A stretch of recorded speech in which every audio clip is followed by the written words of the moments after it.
Buenos días. Os doy la bienvenida a la Casa de América, a este nuevo ciclo de cuestiones estratégicas de América Latina, hoy dedicada a las infraestructuras. Quiero, en primer lugar, saludar a don Guillermo Fernández Soto, director para Europa de la CAF, Banco de Desarrollo de América Latina, ex canciller de la República de Colombia, a don Antonio Juan Sosa, vicepresidente de Infraestructuras de la CAF, Banco de Desarrollo de América Latina, a la excomisaria Benita Ferrero Waldner, buena amiga de América Latina, gran europeísta y muy amiga de esta Casa de América y que hoy nos acompaña.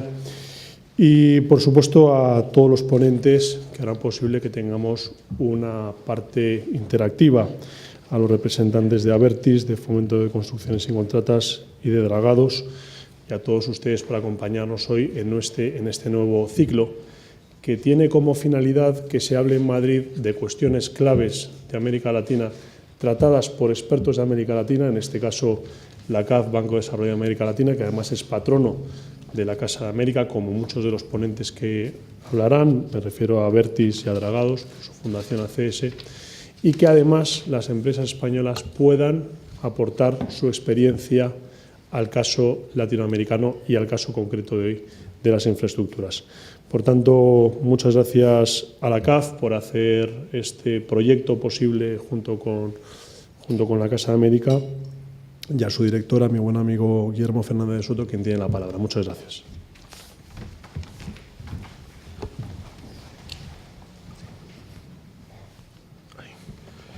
Muchas gracias, Tomás, por tu presentación. Siempre es un gusto estar en Casa América.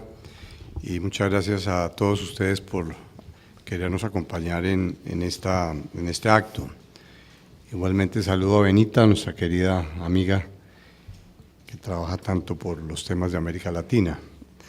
Especialmente yo quiero referirme muy rápidamente a Antonio Juan Sosa, nuestro vicepresidente, que es una de las personas que probablemente mejor conoce los temas de infraestructura en la región.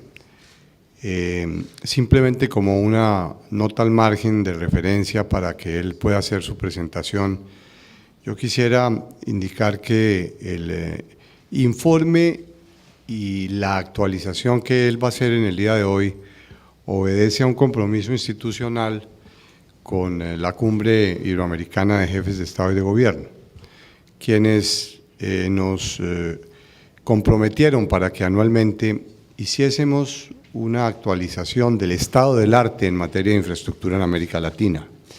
Como ustedes saben, América Latina viene de unos años en que ha tenido un manejo económico importante, significativo, pero uno de los sectores que necesita de un impulso grande con el propósito de ser más competitivo es el campo de la infraestructura. Se calcula que actualmente invertimos cerca del 3% del Producto Interno Bruto, en un 3%, como decía, en la región, pero que vamos a necesitar para superar ese gap que hay, aumentar siquiera a un 6%, 8%, lo cual puede significar cerca de 250.000 millones de dólares.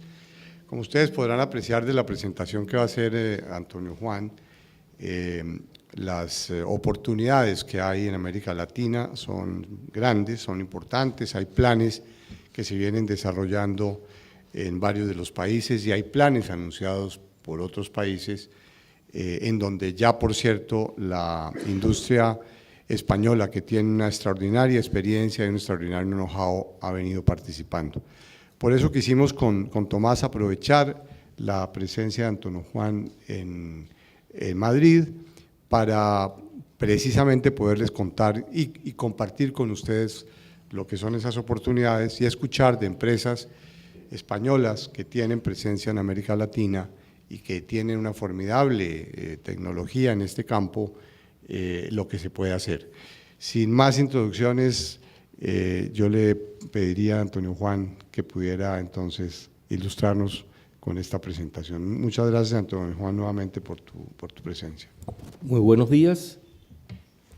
En primer lugar, quiero darle las gracias a Casa de América por haber organizado esta conferencia, que es digamos, una gran oportunidad para CAF de poder exponer algunas de las cosas que está haciendo y particularmente lo que estamos haciendo en la difusión de conocimientos sobre una visión de América Latina, una visión común que estamos tratando de construir y de proyectar a través de nuestra área de conocimiento, de generación de conocimiento, que es el informe ideal, infraestructura y desarrollo en América Latina. Para nosotros es un tópico de la más alta importancia y tal como decía Guillermo hace unos minutos, la gran oportunidad nos la dio la CEGIP, que en un momento determinado en que nosotros estábamos tratando de hacer algo de este tipo, pero todavía no teníamos, digamos, un plan desarrollado en detalle, y la solicitud de la CEGIP fue el motor que nos puso un plazo y nos puso a correr. Entonces, así es como las cosas importantes se hacen, cuando a uno no le dan tiempo para hacerlas, sino que tiene que correr y hacerlas y, bueno, después las va perfeccionando.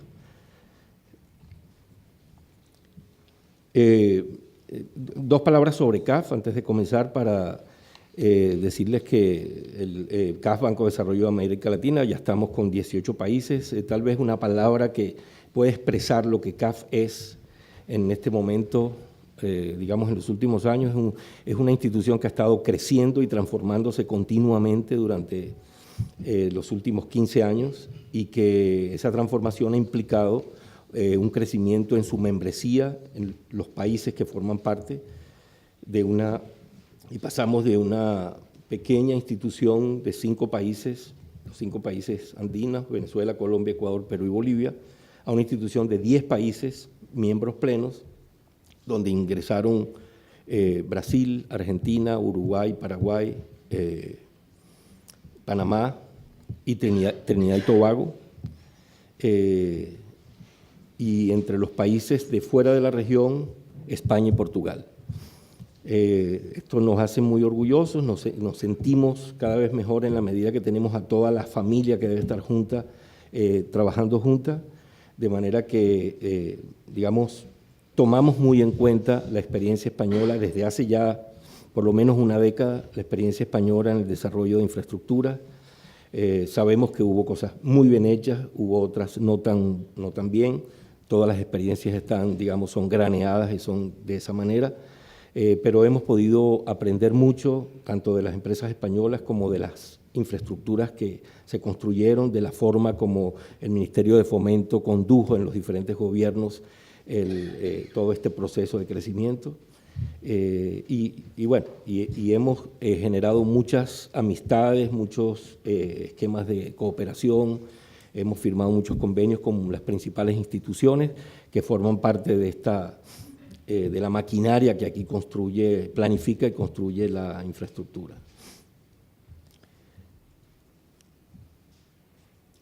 El otro elemento fundamental de la evolución de CAF en los últimos tiempos es pasar de ser simplemente un banco que financia a un banco que genera conocimiento, que está empeñado también como parte de su misión. Somos un banco de desarrollo, no somos un banco comercial, y un banco de desarrollo no puede quedarse solamente en financiar a largo plazo, con buenas tasas, etcétera, sino que tiene que acompañar a sus clientes, que en este caso son los países latinoamericanos, a través de sus gobiernos y a través de su sector privado, acompañarlos en la generación de una visión de lo que es América Latina. Cada uno de los países está muy encerrado en su país, como es natural, esa es su responsabilidad, pero CAF está como en una atalaya viendo a todo el continente, es su misión.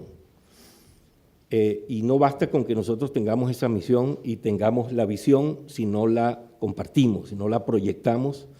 Todas las visiones son subjetivas por necesidad, no pretendemos que nuestra visión es la visión definitiva o es la única posible, pero digamos va a ayudar. La competencia de visiones siempre va a generar alternativas de cómo hacer las cosas y algunas instituciones que generen una visión y otras que generen otra, que no siempre es exactamente igual, va mejorando la captación por parte del público y de los especialistas y de los gobiernos de, digamos, las visiones que están allí disponibles. Y esa visión tratamos de hacerla a través de algunas herramientas institucionales. Una de ellas es la creación de redes de especialistas sobre ciertos temas que son importantes para el desarrollo, en el caso nuestro, de la infraestructura. Entonces, así tenemos, por ejemplo, hemos desarrollado un observatorio de movilidad urbana hace como 6 años. Ese observatorio de movilidad urbana tiene la aspiración de tener a 25 ciudades latinoamericanas, desde Sao Paulo hacia abajo, en tamaño, y tener permanentemente equipos observando cómo esas ciudades están manejando su movilidad. Esto no se hace a nivel de países, sino a nivel de ciudades, pues movilidad urbana. Hemos generado una metodología y esa metodología se aplica sistemáticamente en cada una de esas 25 ciudades. No hemos llegado a las 25 todavía, estamos en 15 ciudades en este momento, pero nuestra aspiración es llegar a las 25 ciudades y publicar los resultados cada año haciendo conferencias, etcétera. De esa manera sabemos cómo se está moviendo, digamos, la ciudad, cuáles son los modos que más se utilizan, cuál es el índice de contaminación, cuánto está pagando el pasajero en cada uno de los modos, y hacer comparaciones entre países para ver cómo unos van resolviendo los problemas, otros no los están resolviendo, por qué, etcétera. Y esto nos permite también acercarnos a las ciudades y estar en diálogo con las autoridades. Esto es una experiencia muy, muy interesante que la tenemos publicada permanentemente en nuestra web, en omu.caf.com, o OMU es Observatorio de Movilidad Urbana Latinoamericano, y ahí pueden ir viendo todo lo que vamos publicando, digamos, cada semestre. Ese es uno de las redes que hemos creado. La otra, que no es la otra forma de hacer, de difundir el conocimiento, es lo que hicimos con el informe ideal.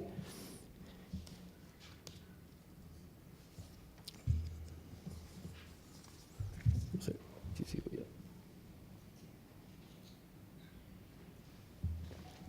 El informe ideal, voy a traer mi agua porque si no voy a quedar mudo.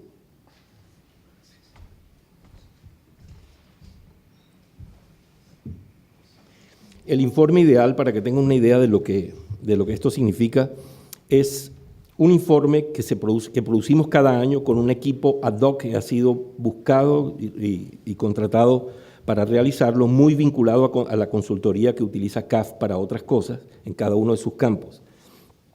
Entonces, un informe que lo produce un equipo de unas 12 personas. El informe en su totalidad, en número de páginas, tiene unas 500 páginas que pueden, accesibles en Internet, y las pueden bajar en sus diversas versiones de acuerdo a la necesidad de detalle que quieran. O sea, todo esto parte de 6 monografías básicas que los especialistas realizan sobre 6 sectores, donde tenemos el transporte, de gas, donde tenemos energía, donde cada uno de los sectores de infraestructura está ahí retratado, el tema de las ciudades, etcétera. Y esas monografías de unas 70 páginas son publicadas enteramente ahí, están puestas ahí en versión digital. Todo esto está en versión digital, sacamos muy pocas cosas en papel, sacamos el resumen ejecutivo en papel. Y después, estas 6 monografías, que son las 6 que ustedes ven ahí en la proyección, tienen un primer resumen de unas 100 páginas, que es el libro azul que ustedes ven ahí a la izquierda. Y ahí, bueno, si se leen esas 100 páginas, ya tienen una muy buena visión ya para los especialistas pueden entrar a ver ya los detalles y las tablas y digamos, las estadísticas, etcétera, y las fuentes de dónde sacaron todo esto, según el sector que les interese. Y después de este libro de 100 páginas, tienen un resumen ejecutivo que está entre 30 y 50 páginas, que bueno, también si se lo leen van a tener una versión bastante buena, aunque no tan detallada como el libro principal. Cuando uno suma el número de páginas de todo esto, son unas 500 páginas, que según, digamos, su vocación y lo que les interese realizar, van a poder leer unas u otras. Y pueden bajarlo todo de internet a su reader de preferencia, a su iBook o donde lo quieran, y ahí los pueden tener y los van leyendo.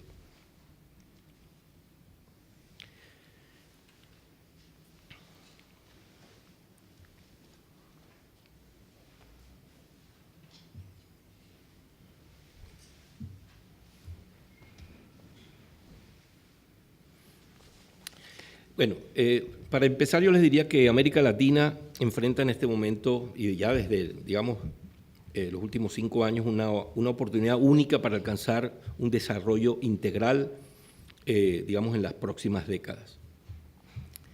Esto tendría que ser un modelo de crecimiento con calidad, con la mayor inclusión posible y dándole mucha competitividad a nuestras empresas. Si no hay inclusión y no hay competitividad en el tipo de emprendimiento económico que se va a tener, ese crecimiento no va a tener la dinámica de largo plazo que debería tener para ser sostenible.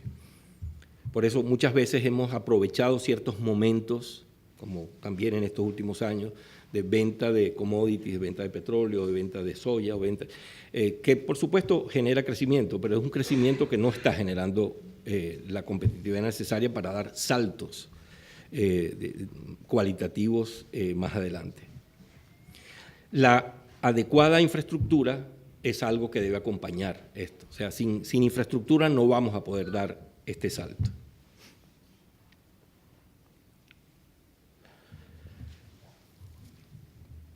Bueno, en relación a CAF, la infraestructura, en los últimos ya casi 45 años de vida institucional, CAF siempre ha dado un apoyo importante a la infraestructura.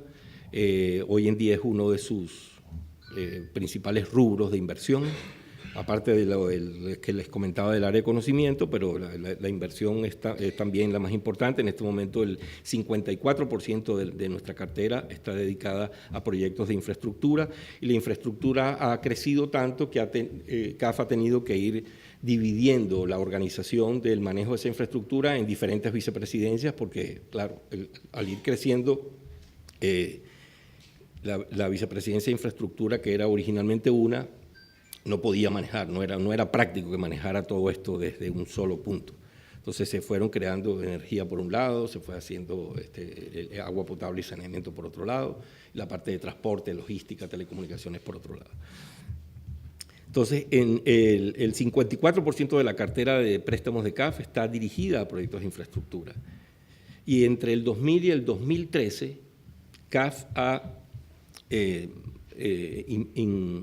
sido una de las principales fuentes de América Latina en materia de financiamiento de proyectos de infraestructura, tanto el sector público como el sector privado, y hemos tenido aprobaciones que han superado los 50.000 millones de dólares.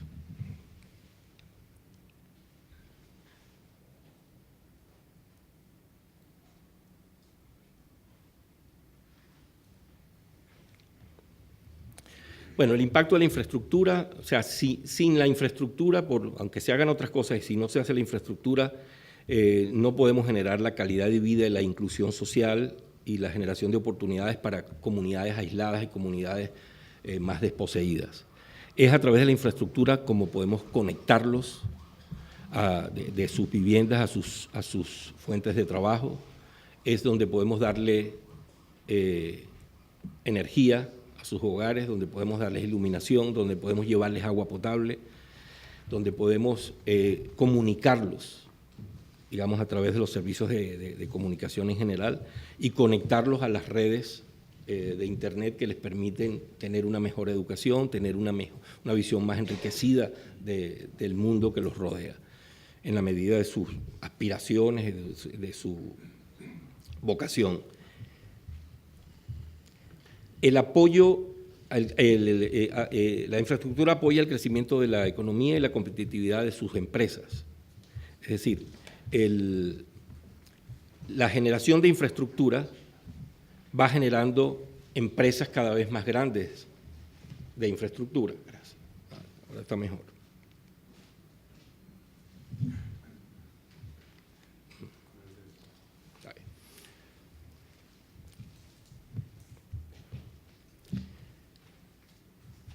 Va generando empresas cada vez más grandes y la posibilidad de tener empresas cada vez más grandes, más sofisticadas, permite que el mismo país, cada país, resuelva sus temas de infraestructura, siempre en competencia con otras empresas, porque eso es lo que le da la posibilidad de obtener los mejores precios y los mejores servicios. O sea, nosotros pensamos que siempre la participación de empresas de otros países en nuestras licitaciones es mucho más sana y genera una competencia que permite aumentar la calidad y mantener los precios en un nivel adecuado. La infraestructura facilita también la integración del espacio nacional y del espacio regional. En un continente como el latinoamericano, donde estamos muy interesados en ir hacia una convergencia, un poco al estilo de la Unión Europea, de ir hacia una convergencia y tener algún tipo de unidad a nivel continental, si no tenemos una infraestructura que nos una físicamente, al menos en un nivel inicial, ese sueño no es tan fácil realizarlo. Y efectivamente en los últimos 15, 20 años hemos estado trabajando a través de la iniciativa IRSA, que algunos de ustedes conocerán, habrán oído hablar, de la construcción de carreteras, de líneas de transmisión eléctricas y telecomunicaciones para conectar de una manera más efectiva a los diferentes países, a los 12 países del continente suramericano especialmente. Y se han hecho una serie de carreteras muy importantes que han establecido los primeros contactos. Parece mentira que en el siglo XX estemos hablando de las primeras conexiones carreteras entre Bolivia y Brasil, o entre Perú y Brasil, o entre Colombia y Venezuela a través de una conexión más eficiente, que no sea a través del subir y bajar la cordillera andina, que es lo que teníamos hasta ahora, que son las carreteras en América del Sur, son prácticamente carreteras que vienen del principios de siglo y que son casi todas carreteras de montaña, bastante difíciles para un transporte más competitivo y para hacer exportaciones de mayor importancia.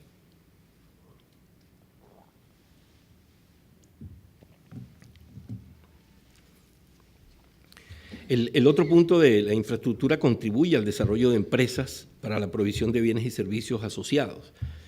En la medida que se utiliza la creación de infraestructura, se utilizan empresas nacionales, se empiezan a tener empresas cada vez de mayor rango, de mayor capacidad, que empiezan a producir, digamos, bienes y servicios de mejor calidad y pueden competir en otros mercados de manera eficiente, empezando por el mismo mercado latinoamericano. Ahí hemos aprendido mucho también de las empresas españolas que han intervenido desde hace ya tiempo en América Latina, y nos gusta mucho verlas allá compitiendo y participando en las licitaciones, porque eso también le da una posibilidad mayor de competencia y de que las empresas latinoamericanas tengan que subir al nivel de las empresas de acá, de tal manera que, digamos, haya una competencia realmente justa, una competencia que esté a la altura. Y yo creo que en eso hemos avanzado, ya no estamos igual que estábamos hace 15, 20 años, y eso les hace la vida a ustedes un poco más difícil también, pero así es.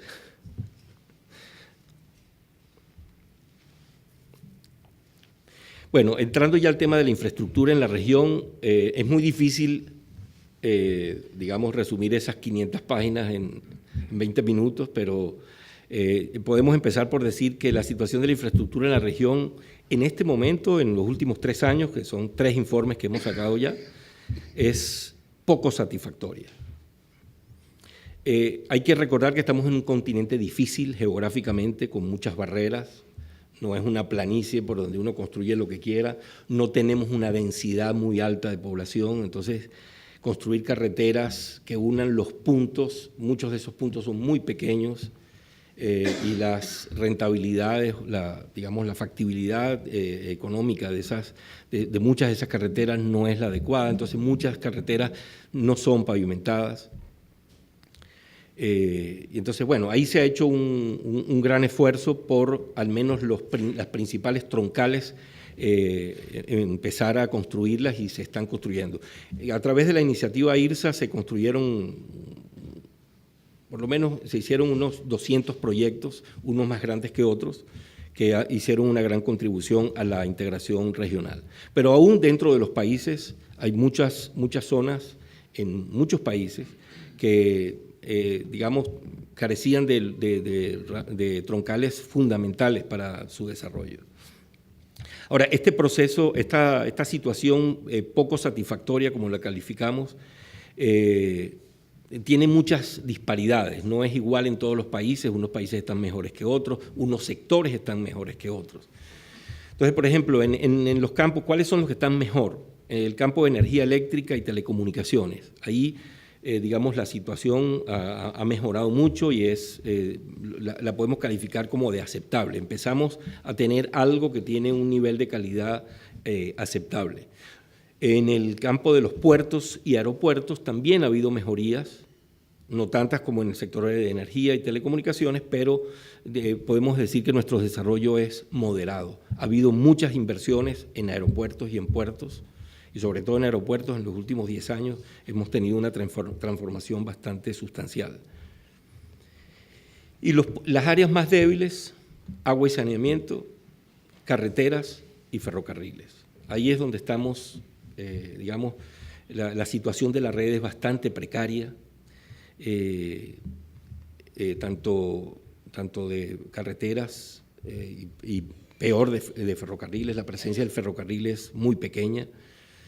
Y el problema del agua potable y saneamiento es que tenemos una institucionalidad bastante débil. Hay unas 1000 empresas que proveen agua potable y saneamiento en toda la región, y de esas se pueden contar con los dedos de una mano las que son empresas modernas que uno puede tomar como modelo. Aquí necesitamos ayuda.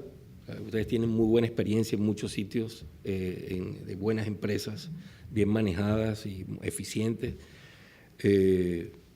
Algunas manejadas más con un criterio más privado, aunque no necesariamente sean privadas. Ahí nosotros necesitamos definitivamente apoyo. El tema de las carreteras que existen se mantienen con esquemas muy poco profesionales, prácticamente se dejan vencer hasta que ya son impasables, ya intransitables, entonces ahí vuelves a hacer una rehabilitación profunda. Y eso, obviamente, todos sabemos que esto implica unos costos mucho mayores para esa rehabilitación. Digamos, el mantenimiento de carreteras tiene unos tiempos óptimos en que debe hacerse, y esos tiempos óptimos no se respetan en general, ¿no? Claro, toda esta problemática en todos estos sectores se presenta como algo más grave ante, digamos, las audiencias del país, digamos, la población, los diferentes grupos que viven ahí, porque hay unas grandes aspiraciones. América Latina quiere ser un continente de clases medias, y las clases medias se han estado formando y se han generado y han aparecido. Y en la medida en que surgen esas aspiraciones, la población tiene una aspiración de tener unos estándares de vida mayores, que estos niveles de carreteras no se los dan, y los de agua y saneamiento tampoco.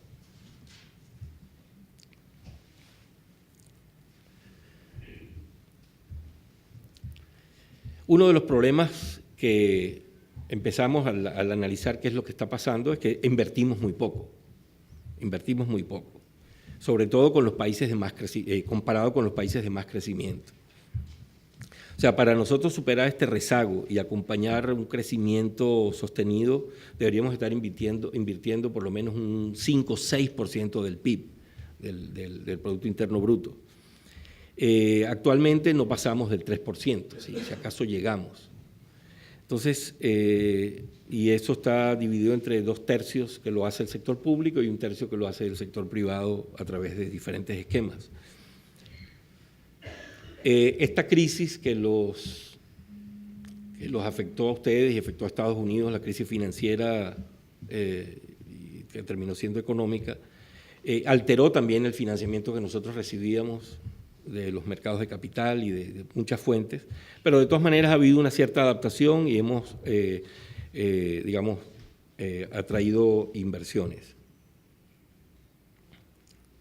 Pero este es uno de los temas, o sea, uno de los temas estratégicos que van a aparecer en la lista final que les voy a presentar de los esfuerzos estratégicos que hay que hacer es que hay que invertir más. Hay ciertos países que han estado tradicionalmente invirtiendo muy poco. Algunos de ellos están despertando y están empezando a cambiar su actitud. Uno de ellos es Perú.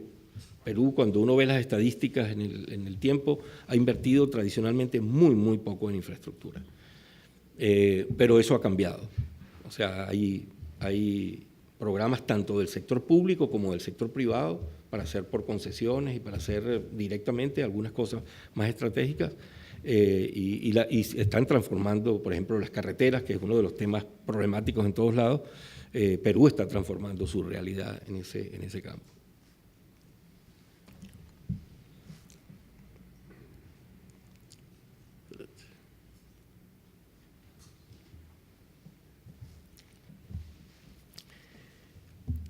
Esto es un cuadro que sacamos en el IDEAL. Esto es un cuadro original, se ve muy simple y bueno, se va a complejificar en la medida que pasa el tiempo porque vamos a incorporar más países y más años, pero esto es un producto de una investigación original en el campo.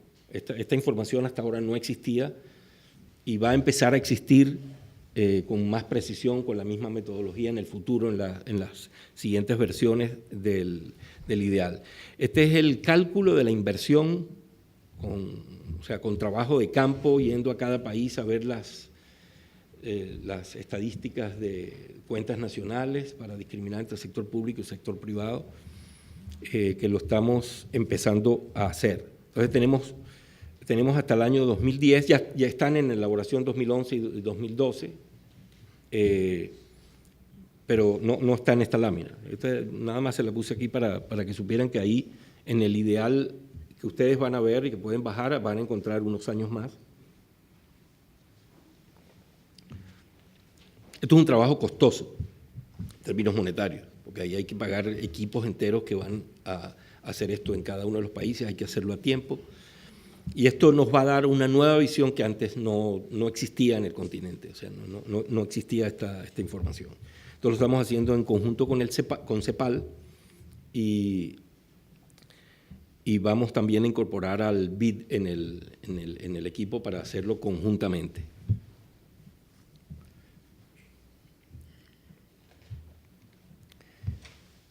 El tema de las falencias institucionales hablé de estos tres grupos, quiénes están mejor, quiénes están peor, pero uno de los elementos que está en el fondo siempre en todo esto es la debilidad institucional de unos países más que en otros, y en algunos países que están bien en unas cosas, están mal en otros sectores. Y hay 4 elementos del tema institucional, de la debilidad institucional, que hay que analizarlas por separado. El primero es la debilidad en la planificación. O sea, si no hay un plan nacional de algún tipo que haga proyecciones o al menos un estudio de mercado sistemático, grande, en gran escala, que esté alineado con los objetivos del desarrollo, entonces va a ser muy difícil decidir qué proyectos hay que hacer, qué proyectos hay que priorizar.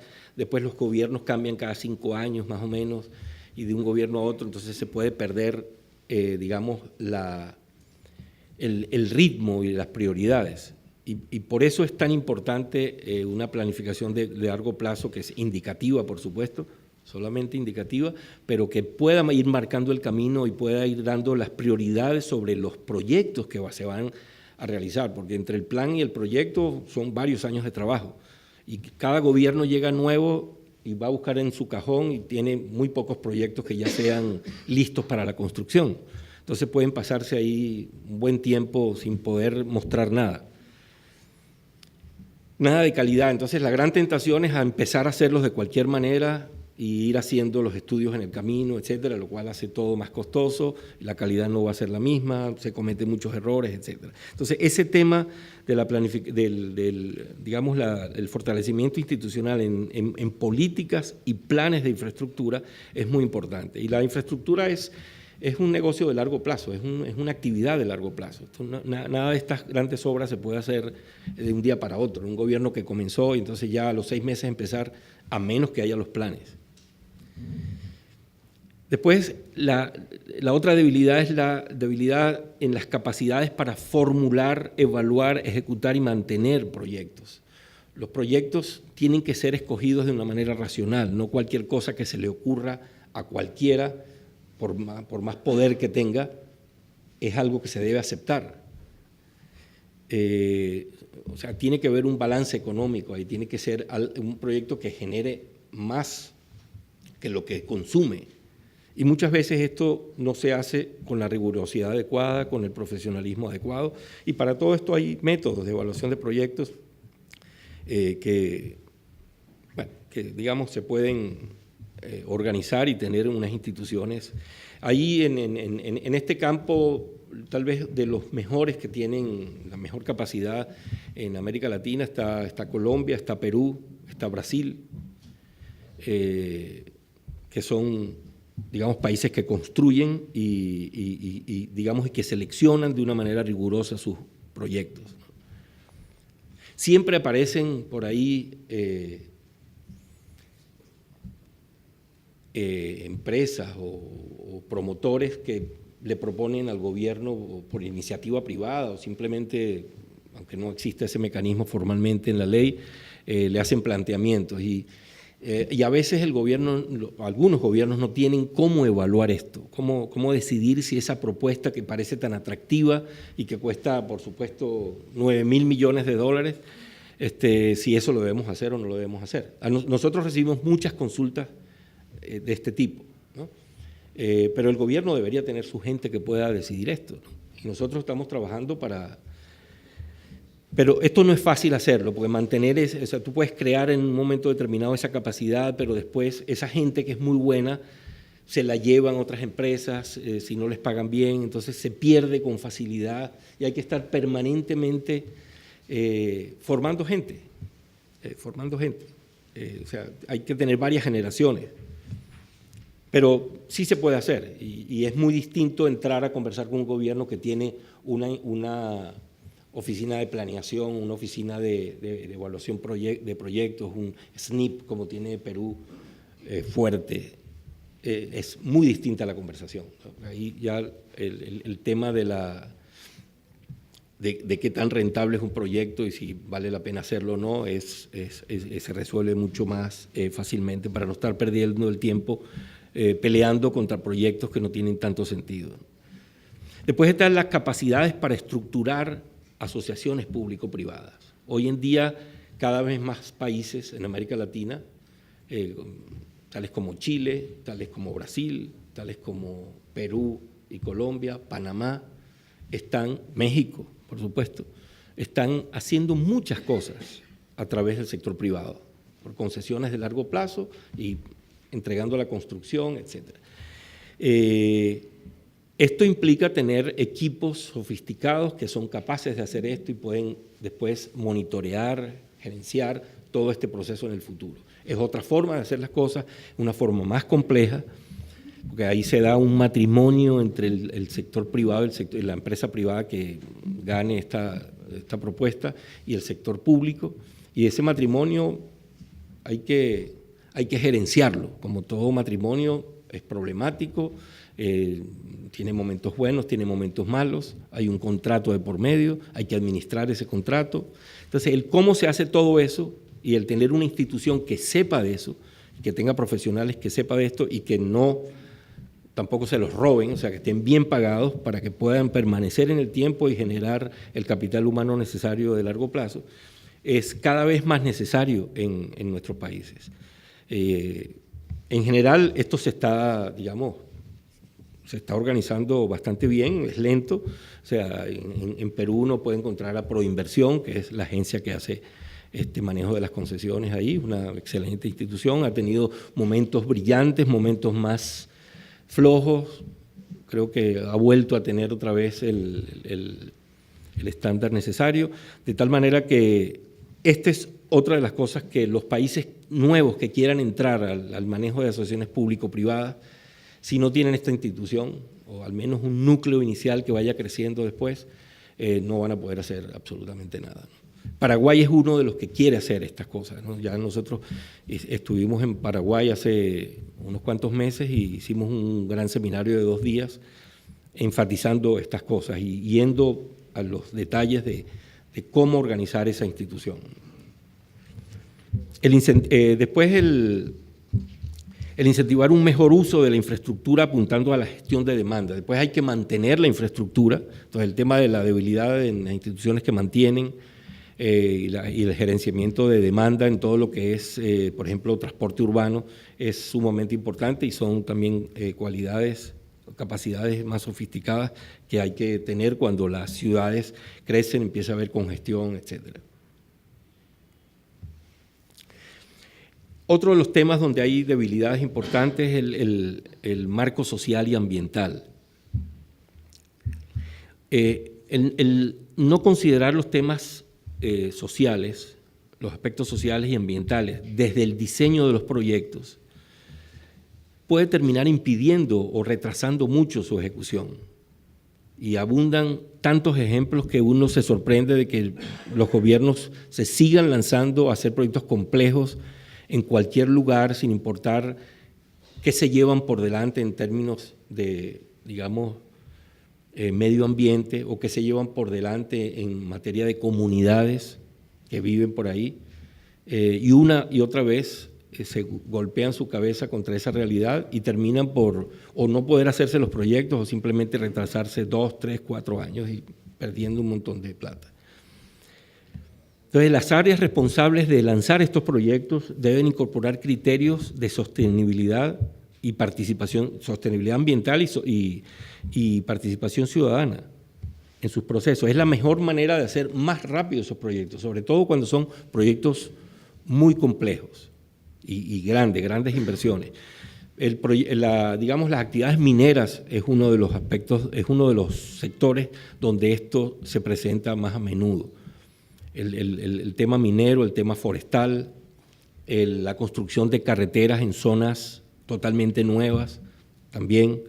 Pero todo esto se puede hacer de una manera más racional, en conversación con los grupos que manejan el tema de medio ambiente, tanto los gubernamentales como los privados, que están siempre pendientes digamos, de que ciertos valores de naturaleza no se pierdan, y digamos, en contacto con las organizaciones que están en contacto con las comunidades que allí viven. Muchas veces las comunidades tienen simplemente aprehensión porque no saben del proyecto y de repente le llegan los tractores, empiezan a hacer las transformaciones que pueden ser muy buenas, pero ellos no lo saben. Entonces, ellos esperan lo peor. Y entonces ahí viene digamos, el manejo conflictivo, que puede evitarse si esto se hace con planificación y con una óptica diferente.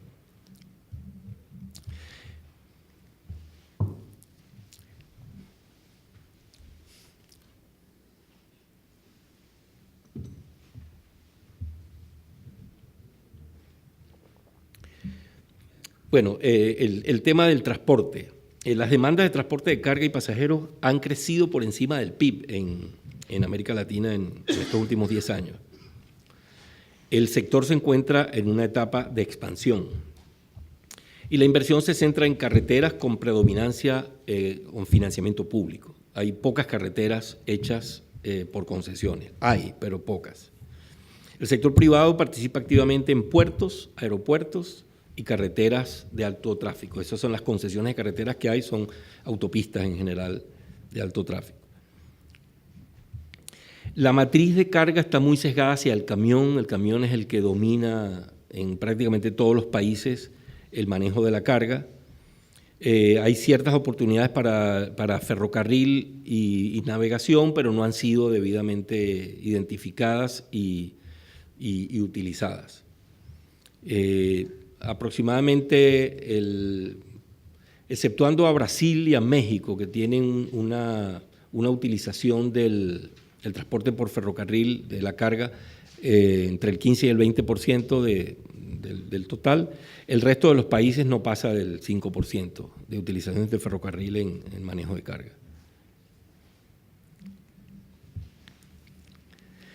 En el transporte las externalidades negativas son muy relevantes. El tema de los accidentes.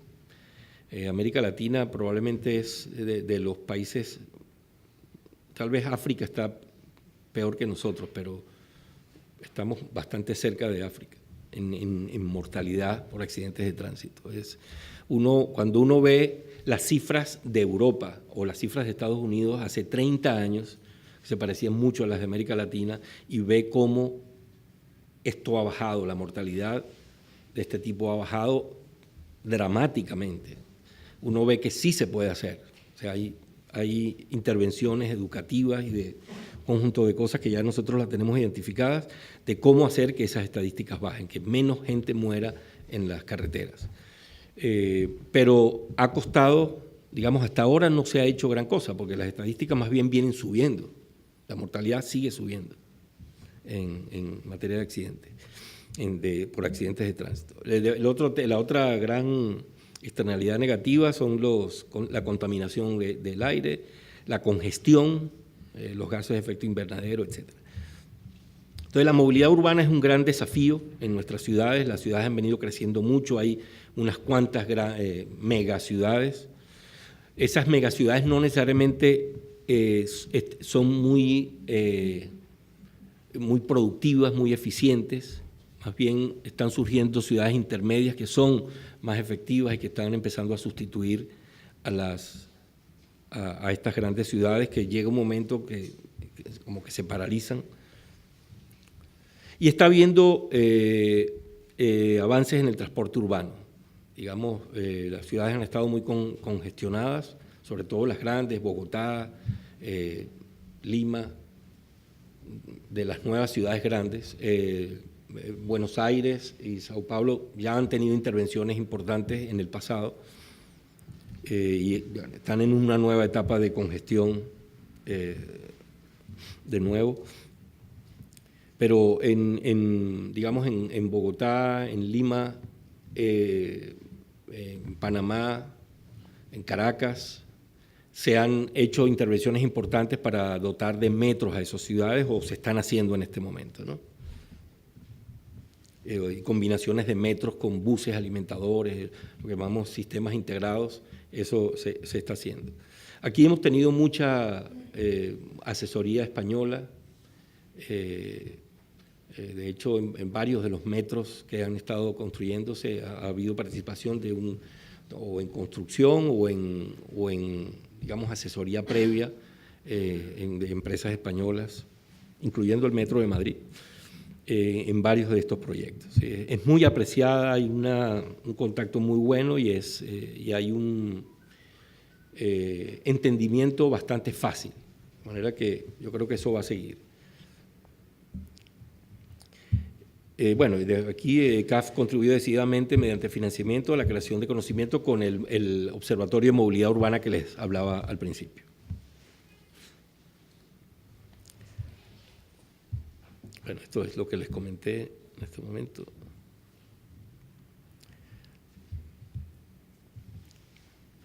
Bueno, las ciudades en América Latina es donde se concentra el 80% de la población, de manera que son áreas importantes y estratégicas para tener una acción, la acción pública permite resolver de una manera bastante económica muchos de los problemas. Por eso, digamos, los gobiernos le prestan tanta importancia a las ciudades y a las grandes ciudades.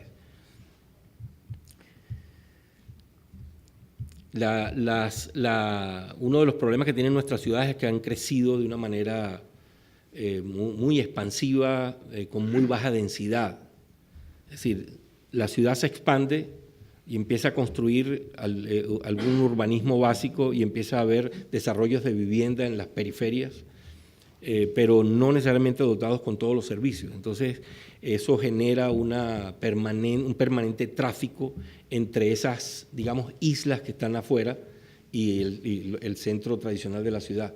Entonces, tienes una serie de avenidas, autopistas o carreteras que son los que transportan, digamos, estos flujos, y no siempre es lo más eficiente porque salen a la misma hora, entran a la misma hora, hay grandes embotellamientos y la calidad de vida de estas personas que pensó hacer una buena inversión al mudarse a la periferia, resulta que no es tan fácil, ¿no?, su vida. En México se han visto casos ya muy extremos en los que los pobladores han dejado esas islas de habitación y sencillamente regresaron a los lugares anteriores, porque a pesar de que eran muy económicas, o sea, simplemente no se podía vivir ahí. Era bastante agresivo el espacio y muy poco comunicado, ¿no? O sea, no había absolutamente nada de servicios en los alrededores. Y eso es una grave falla de planificación. Y esto México es un caso emblemático, pero esto está ocurriendo en diferentes dimensiones en toda América Latina, en todas las grandes ciudades.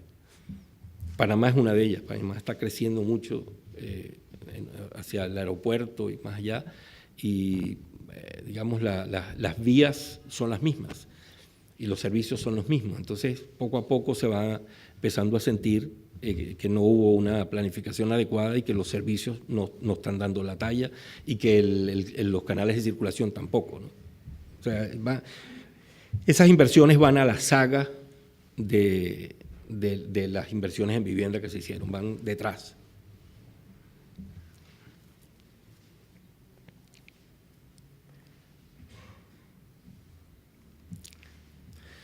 Bueno, ya para terminar este resumen, los temas de atención prioritaria de los que les he hablado: cobertura y calidad de servicio de agua potable y saneamiento, lo ponemos en número 1 porque es el punto donde estamos en peores condiciones.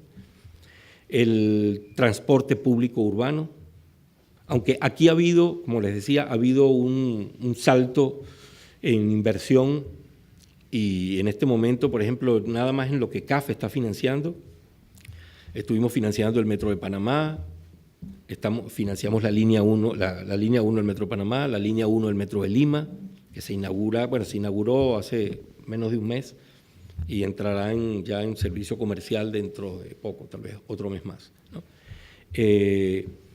El Metro de Panamá ya está también funcionando, no como servicio comercial todavía, pero está ya funcionando y hay bastante afluencia y bastante utilización. Después el Metro de Quito, que está en pleno proceso ya de cerrar la licitación y otorgar para empezar la construcción. Todos los estudios están hechos. Bueno, solamente en Bogotá también están haciéndose los estudios para el Metro de Bogotá. De manera que hay bastante inversión en América Latina en este campo. Estos son donde estamos nosotros involucrados, no necesariamente estamos involucrados en todos, ¿no? El tema de seguridad vial es un tema importante, dada la alta mortalidad de la que les hablé. La conservación de carreteras es un tema, se está construyendo mucho, se está conservando poco.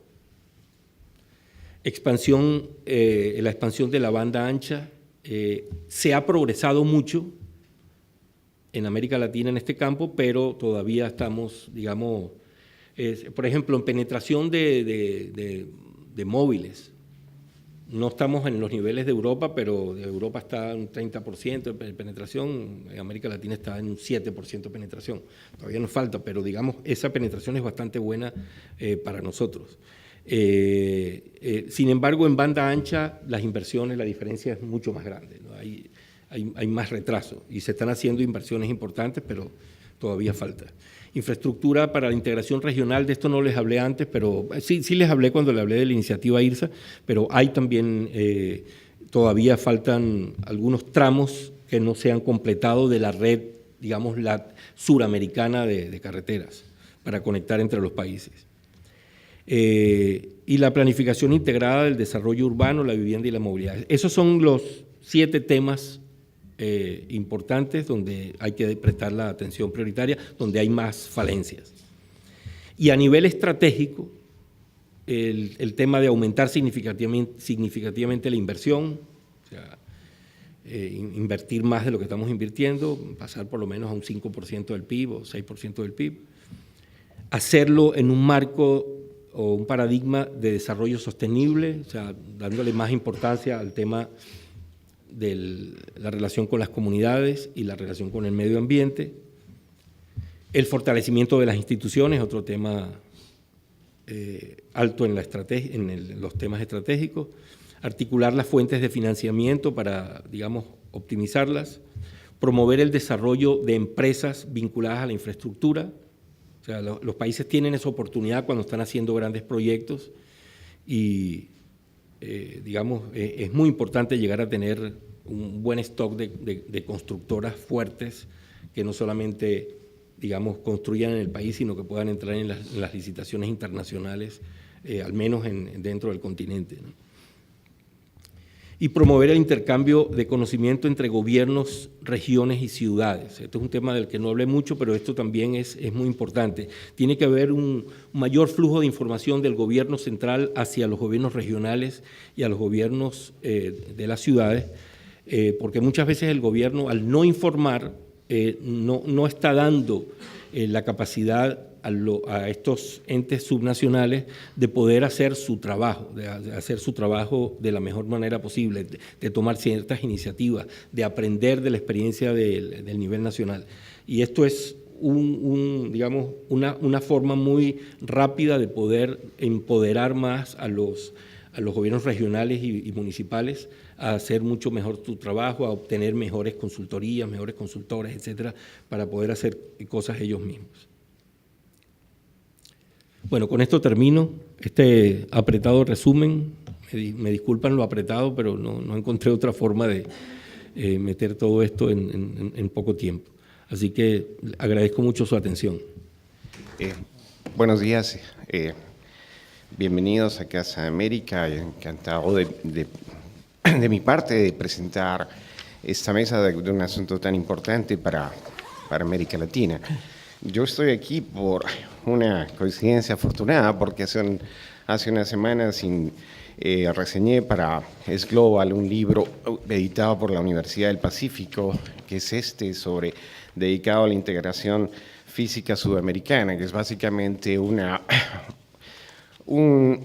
recopilación de estudios sobre el IRSA, que es el proyecto de integración que inauguró en el año 2000 el presidente Fernando Henrique Cardoso en Brasilia y que tenía una relevancia histórica. Antes de presentar a los ponentes, me gustaría hacer un par de comentarios porque acabo de llegar del Perú, he estado casi todo el mes de mayo, entonces he estado muy al tanto de las cosas que se están desarrollando en el país sobre este asunto. Y además, en la reseña que hice, comencé con un dato muy ilustrativo. La capital de la Amazonía peruana se llama Iquitos, está a 3 horas de vuelo, 2 horas y media de vuelo de Lima, pero hasta bien entrado el siglo XX, la única forma de conectar Lima con Iquitos era un barco que salía del Callao, tenía que atravesar el Cabo de Hornos, ¿no?, por el sur de Chile, subir todo el litoral de la Argentina y el Brasil hasta Belén do Pará, y de Belén do Pará a remontar río arriba el río Amazonas hasta Iquitos. Ahora eso se hace en 2 horas y media, y ese trayecto se hizo hasta el año 1915, 1920, cuando comenzó la conexión aérea entre Lima y Iquitos. Por eso es que incluso hubo un momento en el departamento de Loreto, que tiene 200.000 kilómetros cuadrados, un movimiento secesionista. Para que se den cuenta ustedes la magnitud de lo formidables que son los obstáculos geográficos de nuestro continente. De hecho, la primera conexión física que tenemos el Perú con el Brasil es del año 2000. Tenemos una frontera de 3.000 kilómetros y no había una sola carretera. Recién el año 2000 se ha inaugurado la primera que une la ciudad donde soy yo, de Arequipa, los puertos en el litoral del Pacífico, de Hilo y Matarani, con el estado de Acre, en Brasil. Entonces, esta es una cosa que se está desarrollando con una enorme intensidad y de una manera que los latinoamericanos no habíamos vivido hasta ahora. Y, por ejemplo, de una de las cosas que lo señaló Antonio Juan sobre Lima. Lima tiene en este momento 10 millones de habitantes, o sea, que 9, 10, es la tercera parte de la población del Perú, pero recién se ha inaugurado la primera línea del metro, la segunda se acaba de aprobar, va a ser una inversión de 4.000, 5.000 millones de dólares, enorme, que han ganado 2 compañías españolas, así entre ellas, y va a ser de una importancia excepcional, porque claro, con el crecimiento económico de los últimos años, cercano al 6-7%, el parque automovilístico ha crecido enormemente, pero tenemos problemas medioambientales muy graves, porque Lima se la conoce como la ciudad sin sombra, porque no hay sombra, está prácticamente cubierta por una neblina todo el año. Lo que pasa es que esta neblina, en invierno especialmente, es muy densa y baja al ras del suelo. Esto mezclado, imagínense, con el humo de los escapes de los automóviles, de 3-4 millones de vehículos, hacen un smog brutal. Es una cosa que va a ocasionar problemas de contaminación del aire y creando una situación de salud pública. Tan grave, yo creo que puede llegar a ser como la de Pekín, de ciudades del sureste asiático que están teniendo este tipo de problemas. Por eso es tan importante todo lo que signifiquen las inversiones en transporte público. Y que ya, como les digo, es una cuestión ya de salud pública. Y me imagino que así como les cuento esto del Perú, lo compartimos prácticamente con todos nuestros vecinos. Nada más con estas observaciones, creo que soy periodista y estas cosas son las de las que yo me ocupo, porque tenemos que siempre encontrar una dimensión humana para asuntos que en este caso son técnicos. Bueno, yo ahora presento a los ponentes, en primer lugar al señor José Manuel Morán, miembro del Consejo Asesor de Abertis. Tiene la palabra. Muchas gracias, Luis Esteban. Muchas gracias a ustedes por su asistencia, a Casa de América por invitarnos y a la CAF por dejarnos compartir las reflexiones que ha hecho don Antonio Sosa sobre un informe que yo el otro día, cuando lo ojeaba, me daba cuenta que parecía ser que también los de Abertis lo hubiéramos escrito. Porque dicen ustedes unas cosas que nosotros hemos ido viviendo a lo largo de estos años. Ahora nos vemos como una empresa que es miembro del Dow Jones de Sostenibilidad, o que acabamos de firmar un acuerdo con UNESCO para que la sede de nuestra fundación sea la sede de las reservas de la biosfera para el Mediterráneo, y nos sentimos muy orgullosos de haber apostado por un desarrollo sostenible, pero eso a veces no es sencillo porque choca normalmente con estas cosas que es el EBITDA y las presiones de los inversores y la idea de que tienes que sacar rentabilidad a unas infraestructuras que, curiosamente, en el mundo de una revolución científico-técnica como la que se vive, son capitales para el desarrollo siguiente y que tienen que ser muy perdurables, pero al mismo tiempo que hay que tomar decisiones y a veces cambiar de una manera rápida. Nosotros, por ejemplo, si nos identifican, Abertis es una empresa que cotiza en el IBEX, tiene una capitalización de 14.000 millones, tiene unos ingresos en el último año de unos 4.500 millones de euros, tiene unos socios principales que controlan el 57% de su accionariado, que es Criteria CaixaBank, que es OHL y que es TVC. Y es una empresa, si me apuran, que su máxima aspiración es tener un perfil muy bajo. De hecho, si Abertis sale en los periódicos es que alguna autopista se ha colapsado o algún radioenlace no ha permitido, como pasó hace unos años, no transmitir una final de la Copa de España en determinadas zonas de Madrid, ¿no? Y entonces salimos en la prensa. Hemos tenido un fallo y hay que investigar. Pero nosotros deberíamos de ser como el paisaje. Una autopista debe ser algo que se da por hecho, que la gente transita por ello y que no tiene que tener ninguna repercusión. Pero al mismo tiempo, para llegar a ese estado, ha habido unos procesos de asignación de recursos, de planeamiento, de contacto con las autoridades y con las instituciones y al mismo tiempo de introducción de innovaciones y de tener una cierta idea de adaptabilidad que a veces no se percibe en el ambiente. Quizá el ejemplo más claro es que nosotros nacimos como una empresa de autopistas, tuvimos una diversificación donde entramos en sectores como los aparcamientos o como los aeropuertos o como los centros logísticos y quizá hace 12, 15 años en un sector que era el sector de la difusión de señales de televisión a través de Retevisión. Muy pocos de ustedes sabrán que el Pirulí es de aquí de Madrid, es un enclave nuestro, casi nadie lo sabe, como casi nadie sabe porque les hablo de ese perfil bajo. Pero cuando entramos en ese sector teníamos muy claro que iba a haber una explosión de la televisión digital y que la transmisión de señales iba a ser muy importante el estar en ese sector. Sin embargo, ahora para nosotros ese sector es un sector que está cayendo. Y está cayendo porque, y usted lo decía antes, hay que tener en cuenta los usos sociales. Los jóvenes ya no ven la televisión a través de las pantallas clásicas, las ven a través de Internet.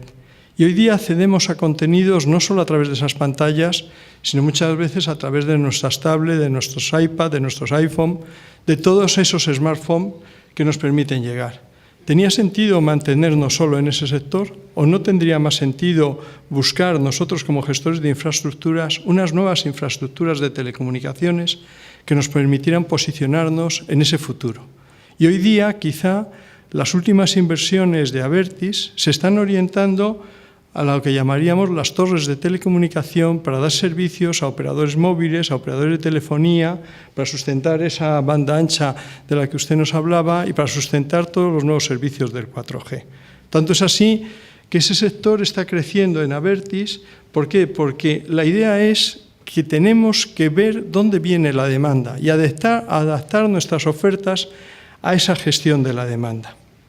Nosotros creemos que nos vamos a enfrentar a un mundo donde incluso, y el señor Sosa lo mencionaba, el tema de los nuevos objetivos de desarrollo del milenio, ese que ustedes citan en su informe, va a estar guiado por buscar una sostenibilidad económica y buscar una competitividad, pero también por buscar una sostenibilidad social, una cohesión social, una integración, una inclusión de territorios, una accesibilidad de los mismos. Y también, y esto es importante, no solo por la preservación del medio ambiente, sino por desarrollar nuevos sistemas de gobernabilidad de esos sistemas. Y eso pasa por algo que ustedes insisten continuamente y que usted, en las transparencias que nos ha puesto, habla de mejorar el marco institucional. Básicamente, los problemas que nosotros tenemos en este sector están vinculados a un problema de financiación de las inversiones, como señalaba, y a un problema de regulación. Lo que pasa es que esos procesos, el proceso de financiación, nosotros, por ejemplo, en España, lo hemos vivido de una manera muy diferente, porque estas maravillosas infraestructuras, a veces poco utilizadas, que tenemos, han sido financiadas con cargo a los fondos estructurales de la Comisión Europea. Piensen que España ha recibido, y esto es algo que muy poca gente sabe y a lo mejor no se ha comentado en la última campaña, pero España ha recibido ayudas similares a lo que fue el Plan Marshall, que permitió revitalizar la Europa occidental después de la Segunda Guerra Mundial. Con eso hemos hecho carreteras, hemos hecho autopistas, hemos hecho estaciones de ferrocarril, hemos anticipado proyectos de banda ancha y proyectos de digitalización y de fibra óptica en todo el país. Y nos ha llegado una financiación sin tener que discutir esa financiación público-privada que es tan esencial. Quiten eso.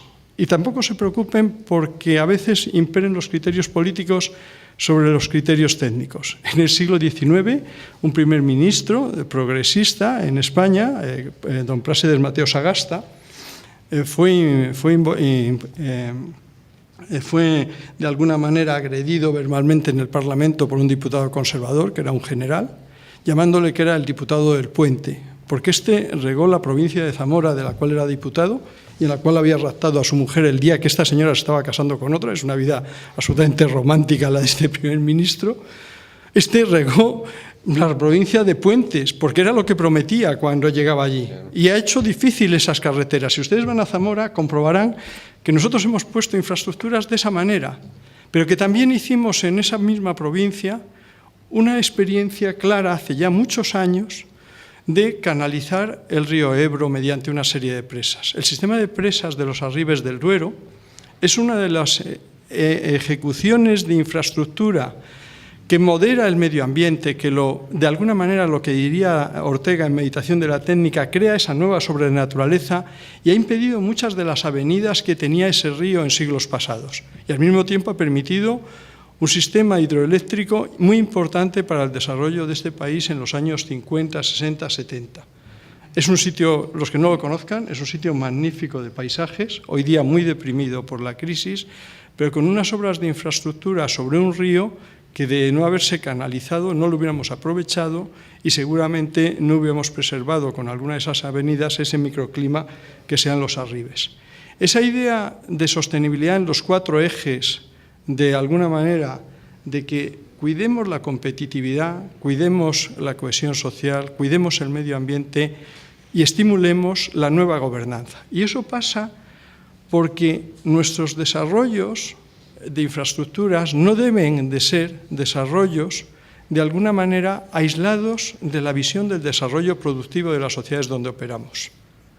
No es posible hacer autopistas, o no es posible hacer ferrocarriles, o no es posible hacer gasoductos si tú no tienes una visión conjunta de hacia dónde va la economía. Porque si no estarás creando infraestructuras y estarás añadiendo una huella ecológica a veces innecesaria. Para hacer cosas, tú tienes que vincular ese planeamiento del gobierno, de los gobiernos, con el desarrollo de infraestructuras. No puedes esperar a que alguien ponga un puente, como hacía el señor Sagasta, o no puedes decir, no, es que esos proyectos de los que usted hablaba, llega alguien y hace un proyecto de 9.000 millones y alguien lo compra y luego no sirve para nada.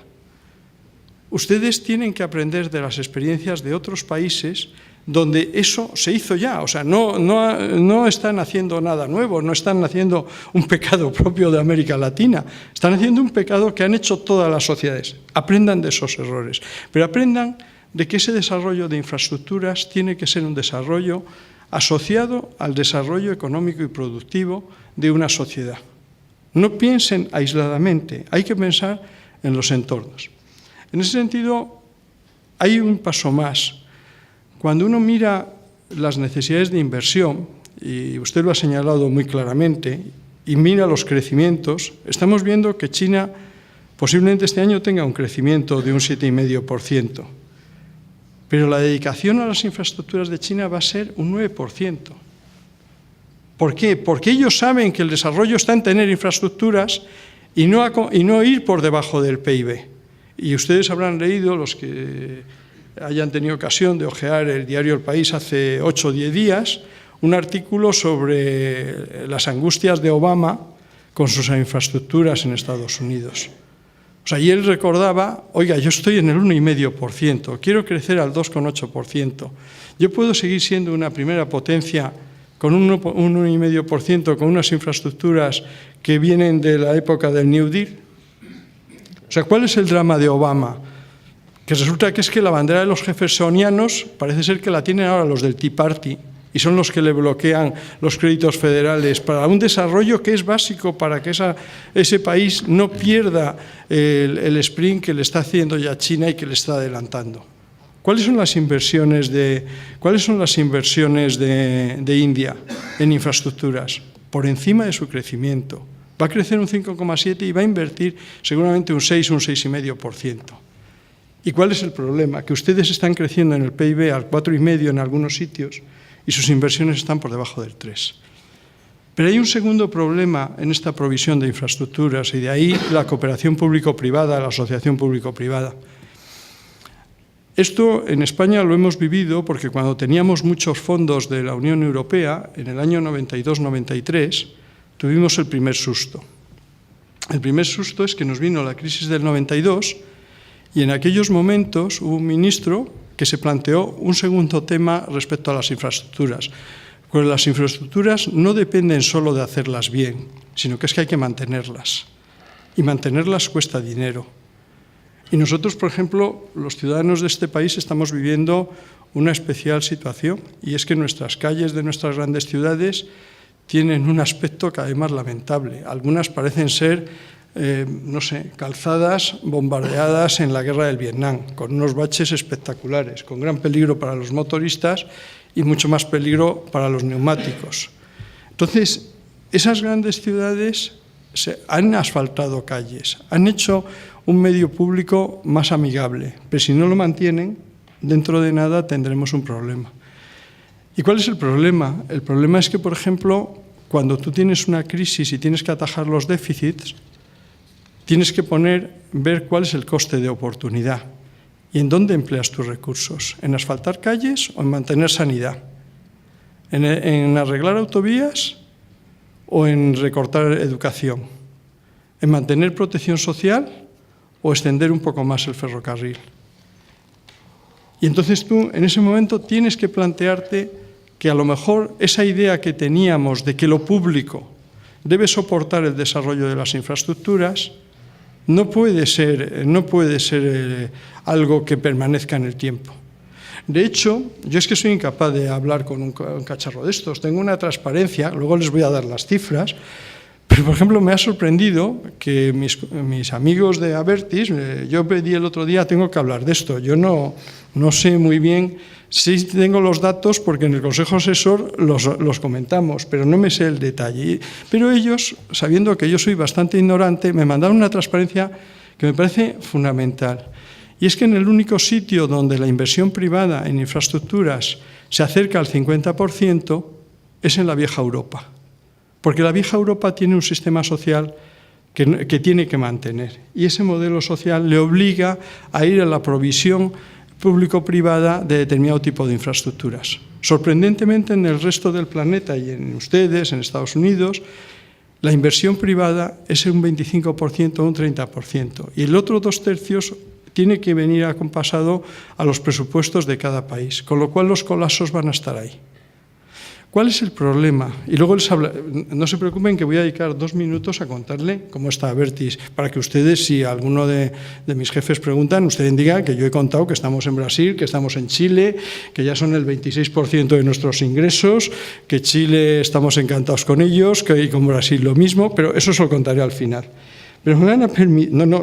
Antonio, es que yo soy un profesional y sé que en este país, si ustedes informan al mando de que yo he venido aquí, les he contado una historia de don Plácido Mateo Sagasta, pero no les he hablado de Brasil, me pueden despedir del Consejo Asesor. O sea, hoy día no hay puestos fijos, estamos en una empleabilidad permanente y yo tengo que preservar cómo alimento a mis niños. No, pero bromas aparte, ¿cuál es el problema? El problema es que en este compromiso público-privado tenemos que tener todos muy claros los dos lados.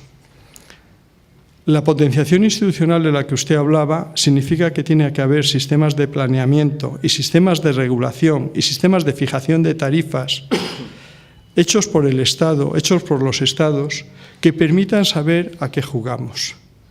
Y que permitan también guiarse por fórmulas de equilibrio económico-financiero, de que cuando un inversor va allí sepa cuál es la relación y que si cambian las condiciones porque hay que ampliar la infraestructura o porque se producen desastres que supone arreglar, tengamos que tener mecanismos que agilicen esa cooperación público-privada por la vía de los resultados económico-financieros de la inversión. Pero tienen que exigir también calidad en la inversión, y esa es ya la parte privada. Tienen que exigir que esa parte privada ponga una inversión duradera y perdurable y que no cree problemas, y tienen que pedirle a esa inversión que la calidad de las infraestructuras que hagan esté guiada por la innovación, por la adecuación al medio y por la adaptabilidad a esa sostenibilidad económica y a esa sostenibilidad social. Tiene que crearse de alguna manera una cooperación que vaya más allá del mero objeto concesional, sino que encuentres que algunos de los conocimientos que tienen estos nuevos inversores puedan ser trasvasados a los órganos de planeamiento. Yo, por razones profesionales, no les contaría. Yo es que soy ya un viejo rockero en estos temas. Hace muchos años fui director de planificación de una operadora, donde aprendí que era mucho mejor con el regulador hablar claramente con él y ayudarle y pasarle información, porque muchas veces la diferencia de conocimientos entre la empresa privada y las limitaciones presupuestarias hacen que tú tengas en la empresa privada conocimientos unos años más avanzados que en los sectores públicos. Y esa cooperación se tiene que basar en ayudar también a cómo proveer la regulación y a que las regulaciones tengan un sentido de progreso y un sentido de futuro que vaya más allá del momento político que se vive. Y ahí es donde yo veo esa cooperación más allá de las concesiones. Voy acabando. Nosotros hemos crecido en estos años de crisis mucho más de lo que nos esperábamos. De alguna manera hemos pasado de tener 3.700 kilómetros de autopistas a comienzo de la crisis a tener ahora cerca de 8.300 kilómetros. Somos líderes mundiales en autopistas gestionadas. Y en Brasil y en Chile, que son quizá las dos enclaves donde nosotros estamos, nos encontramos que somos líderes en esos países, pero que de alguna manera ese liderazgo nos obliga a ir mucho más. Porque con Chile yo creo que tenemos una situación donde esa cooperación público-privada funciona muy bien, pero funciona muy bien porque había ya, y no era que hubiéramos llegado nosotros, es que en el año 91 Chile ya hizo una ley de concesiones y desarrolló un reglamento y ha desarrollado unos modelos de contrato concesional que están en ese nivel de calidad institucional al cual se refería el señor Sosa. En Brasil, ¿cuál es el problema? El Brasil es que tiene 1.600.000 kilómetros de carreteras y caminos, de los cuales solo hay un 14% asfaltado, es decir, unos 200.000 kilómetros, y de los cuales solo tienen en concesiones del orden de unos 7.000. Entonces, claro, el proceso de Brasil es un proceso muchísimo más complejo, porque además ahí incluso incide mucho más los temas de la cooperación medioambiental e incide mucho más el plantearse que si tú quieres estar en el desarrollo, en el Dow Jones de Desarrollo Sostenible, tendrás que plantearte cómo haces esa cooperación y cómo actúas sobre un medio natural que es muy delicado y del cual depende no solo la ecología de Brasil, sino a lo mejor resulta que los gases de efecto invernadero para todo el planeta. Ese proceso, de alguna manera, tiene que ser un proceso de lealtad institucional y de lealtad empresarial. Y es en ese proceso en el que nosotros nos queremos mover. Por eso a nosotros nos ha encantado su informe y nos ha encantado porque ustedes están abogando por cosas que a nosotros nos parecen que significan modernización, eficiencia y meter innovación en unas infraestructuras que yo me he desgañitado aquí en este país cuando hace 8 o 10 años creíamos que las tecnologías de la información y la comunicación era la única fuente de innovación que este país tiene. Y yo les decía a amigos míos que transitaran por autovías distintas y vieran la calidad de los firmes, no solo por el ruido de sus neumáticos, sino cómo expulsaba agua. Y si no había innovación o no en eso, lo que pasa es que eso no se ve, como no vemos la innovación en las termoarcillas o como no vemos la innovación en los baldosines que hacemos de una determinada manera con mayor o menor eficiencia energética, o como no vemos la innovación en una industria agroalimentaria que, por ejemplo, ustedes tienen unas capacidades en la medida que desarrollen puertos y aeropuertos para incidir en ese mercado global. Ese mercado puede ser un mercado semiglobal si ustedes no desarrollan infraestructuras, pero si ustedes desarrollan infraestructuras, ustedes estarán en ese mercado global. Y yo sigo disfrutando de algunas manzanas chilenas, aunque sé que de alguna manera contribuyen al calentamiento global al traerlas desde Chile para que yo disfrute en la mesa. Pero es cierto que ese mercado global va a depender de que esas infraestructuras que ustedes hagan sean infraestructuras de calidad y sean infraestructuras que no estén al servicio de una inauguración de un político, sino al servicio de que los fruteros de Chile puedan mandar sus manzanas o que otros señores puedan mandar sus bienes y servicios desde el otro lado del Atlántico. Nada más, muchas gracias y espero que les digan que he hablado 2 minutos de Brasil y de Chile. Muchas gracias.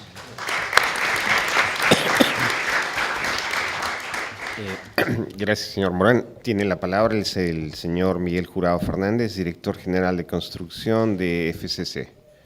Sí, hola, buenos días a todos, muchas gracias. Primero regañar un poco a Luis Esteban porque estamos muy orgullosos, junto con el grupo ACS, de FCC haber conseguido la segunda línea del metro de Lima, además empresas españolas, no es decir, junto además con una magnífica empresa peruana que es COSAPI. Entrar en esa misma línea creo que es muy importante en Latinoamérica. Les voy a contar, José Manuel, muchas gracias por toda la disertación, además, que me has dejado con pocas palabras decir de forma general, ¿no?, de la visión de los mercados que compartimos, ¿no? También de Antonio Juan Sosa, que ha hecho una magnífica presentación y un resumen de todos los problemas en cuanto a infraestructuras y la realidad que vivimos ahora en el mercado latinoamericano. Yo me atrevo entonces a contarles un poquito dentro de la experiencia de lo que es FCC en toda la región en Latinoamérica. Y viniendo a colación lo de las empresas y COSAPI, que decíamos que es uno de nuestros socios en el Metro de Lima, que hemos conseguido conjuntamente con el Grupo ACS a través de Iridium y Dragados, sus dos patas, y a través de otras empresas italianas, las dificultades que tenemos cuando luego vas a otro país. Construcción es un negocio local en general, lo hemos vivido aquí. Entonces, cuando vas a otro país en el mundo, sea Latinoamérica o sea Arabia Saudí o sea Norte de África o Europa, tienes que poner o aportar algún tipo de valor añadido. El valor añadido a las empresas españolas, que también, como ha dicho José Manuel, durante la época donde hubo una gran generación de infraestructuras que son las que estamos disfrutando ahora mismo en España, y que, si Dios quiere, después de salir de la crisis, pues eso aportarán mucho valor a lo que es España, su economía, y a esa gran clase media que creo que es de envidiar por parte de otros países, algunos de Latinoamérica, y nos va a permitir pues salir de la crisis, no tan rápido como todos quisiéramos, pero de una forma muy sostenible.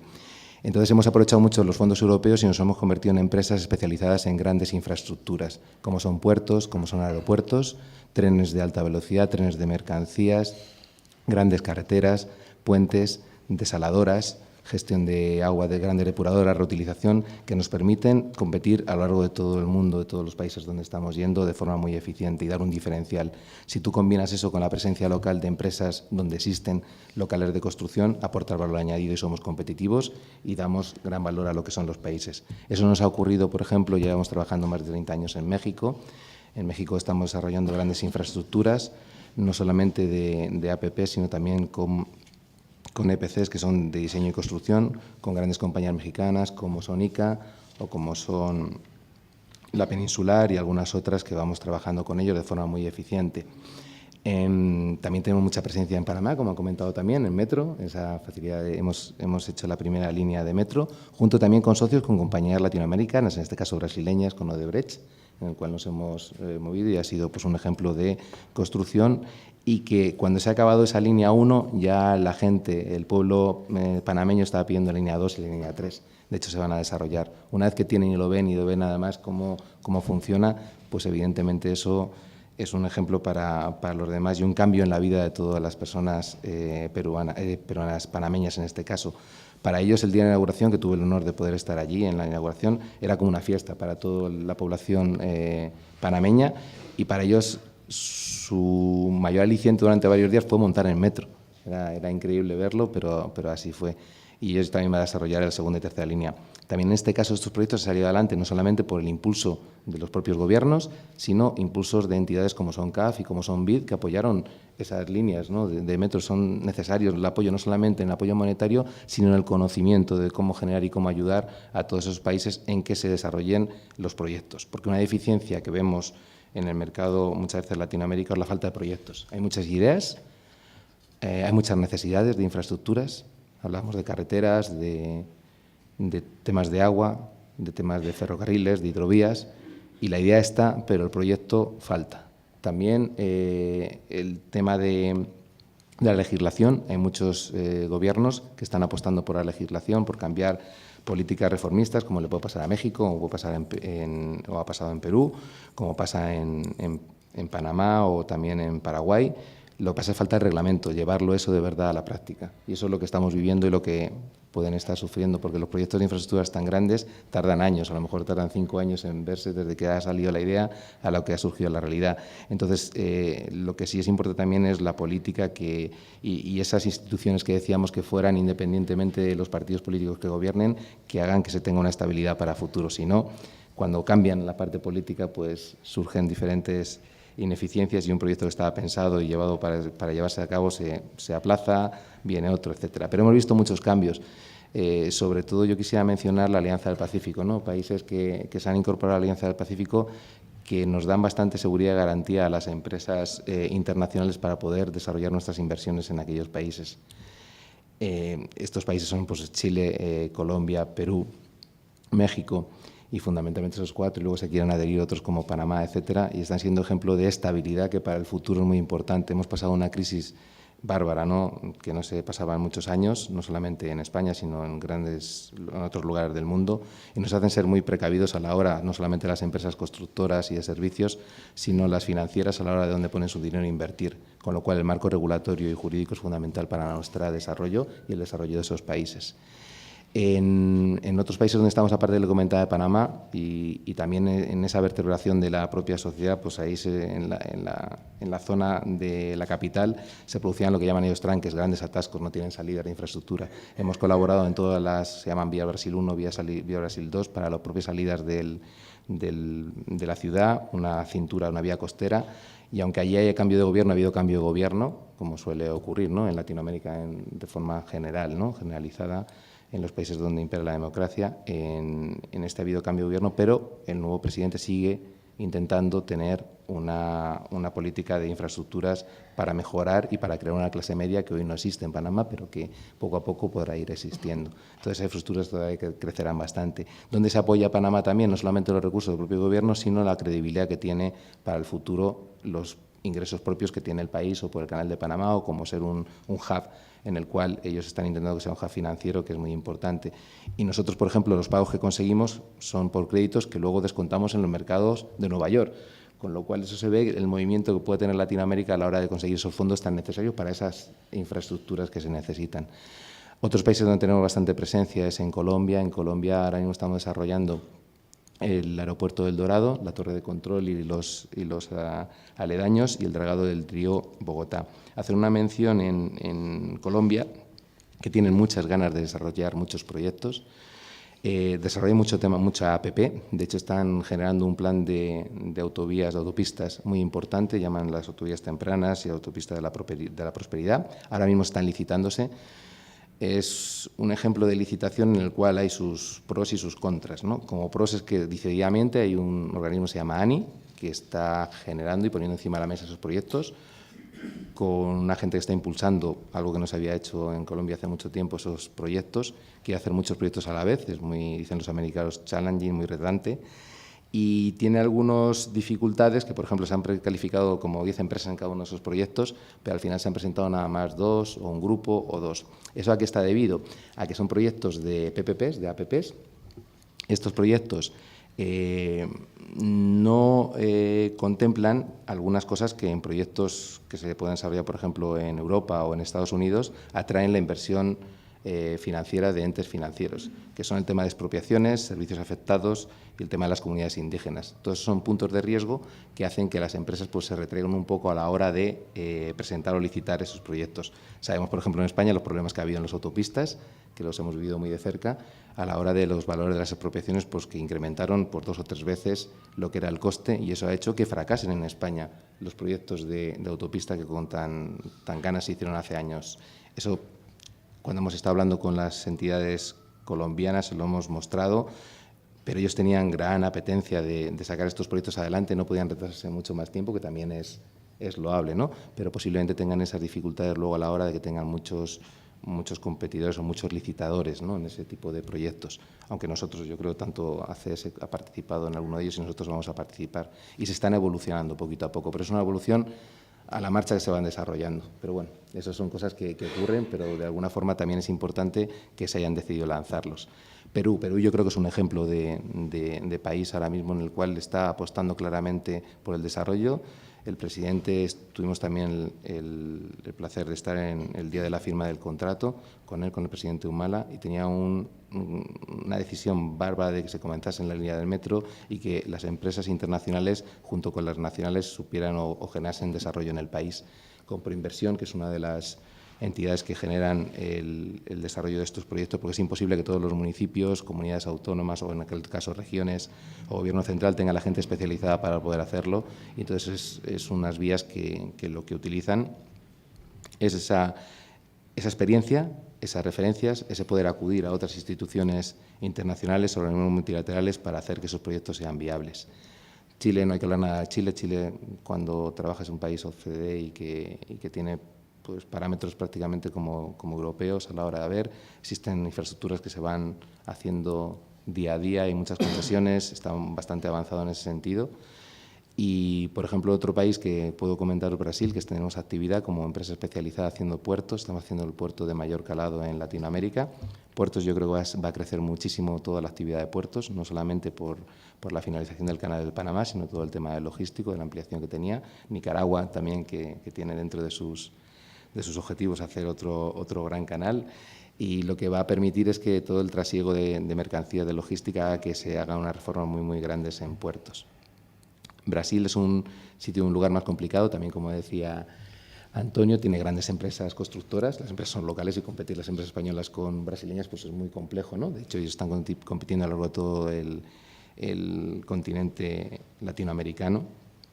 Son socios con nosotros en algunos sitios, son competidores en otros, son muy buenas empresas también, y la única forma nosotros de poder entrar es poniendo lo que os he comentado antes, que es la especialidad de las empresas españolas en los sectores en los cuales se necesita tecnología, saber hacer y capacidad humana, que eso es fundamental. Les he hecho un pequeño barniz de aquellos países donde estamos nosotros, de esas dificultades que creo que encontramos.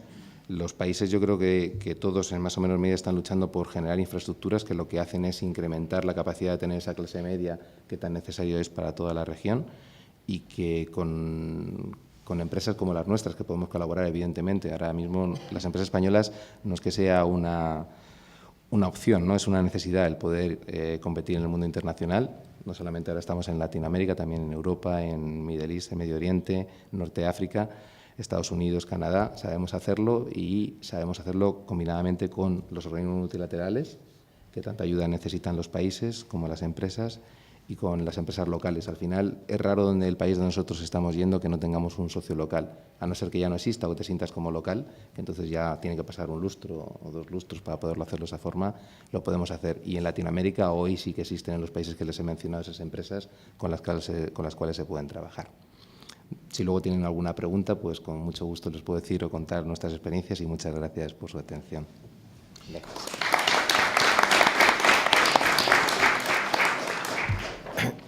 Gracias, señor jurado. Y finalmente, el señor Salvador Miro Cuenco, director de Desarrollo, Iridium Concesiones de Infraestructuras. ¿Tiene la palabra? Muchas gracias. Yo voy a necesitar, José Manuel. Si no te importa.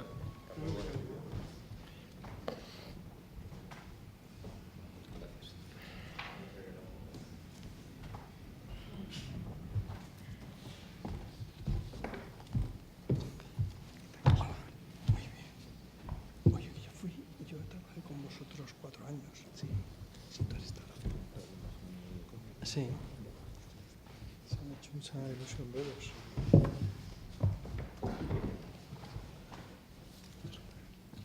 Muchas gracias, Luis Esteban.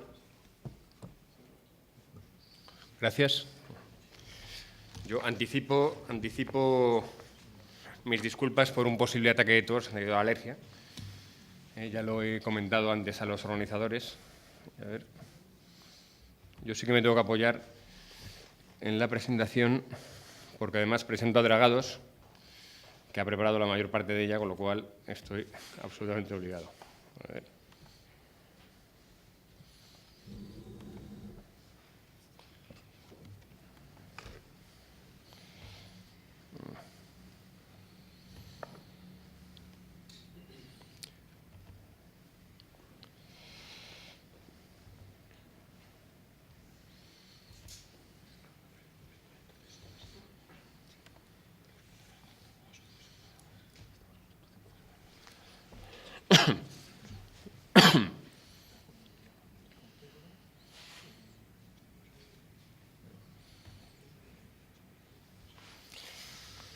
Bueno, pues lo primero es agradecer a Casa de América y a la Corporación Andina de Fomento por la invitación para participar en este capítulo del ciclo de cuestiones estratégicas de América Latina dedicado a las infraestructuras. Hemos preparado una presentación muy sencilla que espero dar en menos de 10 minutos para dar el mayor tiempo posible a un debate posterior.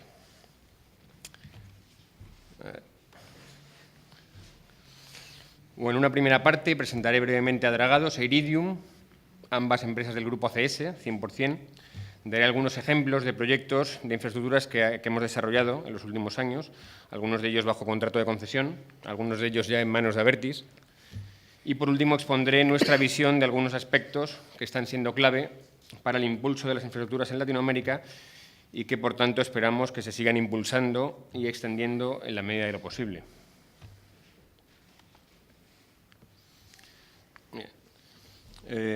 Dragados y sus empresas participadas integran el área de construcción del Grupo ACS. Como muchos ya sabéis, el Grupo ACS es líder mundial en el sector de las infraestructuras. En el año 2012, Dragados facturó más de 4.000 millones de euros, de los cuales más de la mitad eran en obra civil internacional, y con esto conseguían multiplicar por 6 su facturación internacional en menos de 6 años. Por su parte, Iridium es la empresa del Grupo ACS que se dedica a las concesiones de infraestructuras. Desde Iridium estudiamos, ofertamos, yo como director de desarrollo estoy especialmente implicado en esa parte, desarrollamos, financiamos y ponemos en operación infraestructuras de todo tipo y también de equipamiento médico como hospitales, cárceles, comisarías de policía, colegios. Bueno, decir también de Iridium que somos líderes mundiales en el desarrollo de infraestructuras, que, como decía la slide anterior, desde la década de los 70 hemos desarrollado más de 100 nuevas infraestructuras y gestionamos en la actualidad 60 proyectos que suponen una inversión aproximada de 24.400 millones de euros. Si bien el Grupo ACS está implantado en los 5 continentes, Dragados e Iridium actualmente estamos presentes en Norte y Suramérica, en Europa y en Oceanía. Vale. Paso ahora a hacer una selección de proyectos, a ver una selección de proyectos representativos de la actividad de Dragados en los últimos 15 años y, como ya he dicho antes, algunos de ellos están bajo contratos de concesión actualmente en explotación o participación público-privada. El primero de ellos, están por orden cronológico. Entre el año 97 y 98, Dragados construyó el acueducto del lago Musters y las instalaciones de potabilización de agua de Sarmiento, en Argentina.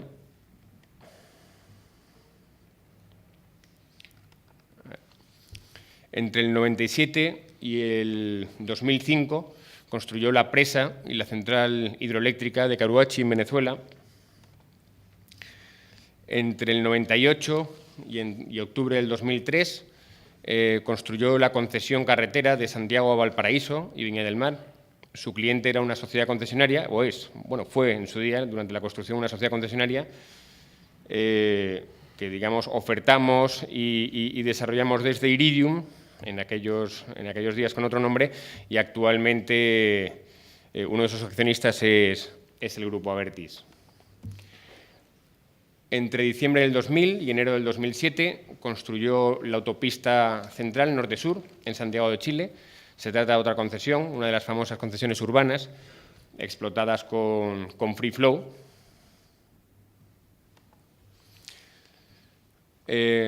Ejecutó la prolongación de la línea A del Metro de Buenos Aires entre los años 2004 y 2007.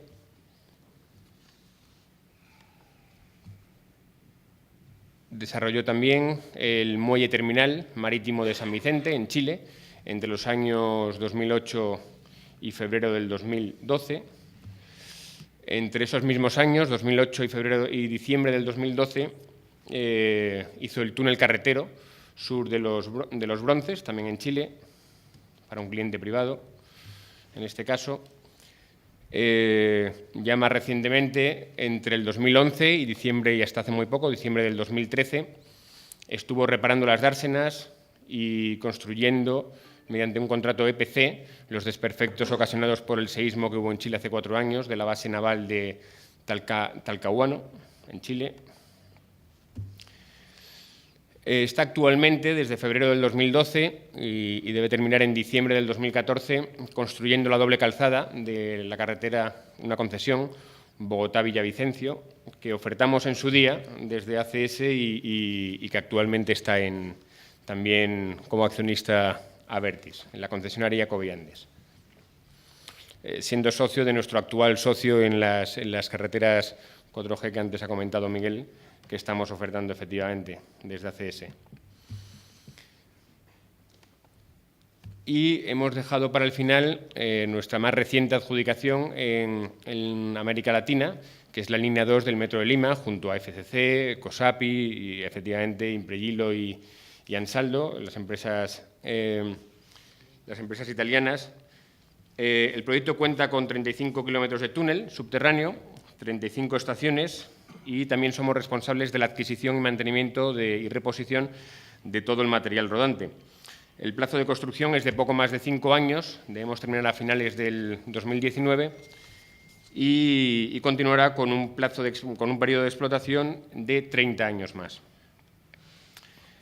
Este es el proyecto que hemos elegido para ilustrar de la mejor forma posible cómo una infraestructura necesaria y bien diseñada puede contribuir al desarrollo de la sociedad.